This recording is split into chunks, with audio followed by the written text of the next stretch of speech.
তাদের এই মিছিলে জনগণ নেমে এসেছে। কাজী কোথাকার কি সেলফি মেলফি মোদি যদি শেখ হাসিনাকে গদিতে আর রাখতে পারবে না।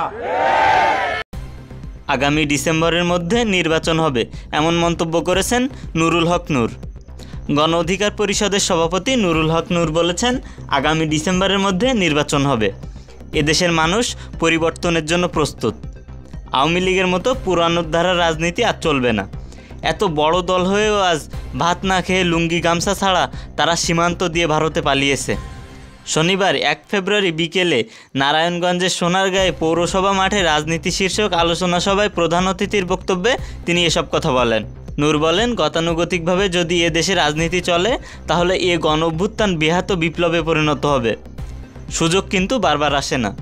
53 বছরের মধ্যে একটিবার গণ অভ্যুত্থান হয়েছে, আবার কবে হবে তা আমরা কেউ জানি না। এ অভ্যুত্থানের মাধ্যমে আমরা নতুন বাংলাদেশ বিনির্মাণ করতে চাই। অন্তর্বর্তী সরকারের উদ্দেশ্যে তিনি বলেন, আজ আইনশৃঙ্খলা বাহিনীর যে কার্যকর ভূমিকা তা নিয়ে জনমনে প্রশ্ন রয়েছে। বাজারে দ্রব্যমূল্যের যে ঊর্ধ্বগতি ও দেশের মৌলিক পণ্যের উপর শুল্ক বাড়িয়ে আপনারা জনগণের বিরুদ্ধে অবস্থান নিয়েছেন। এই গণবিরোধী অবস্থান থেকে আপনারা সরে আসবেন, অন্যথায় জনগণের ক্ষোভে দিশেহারা হয়ে যাবেন।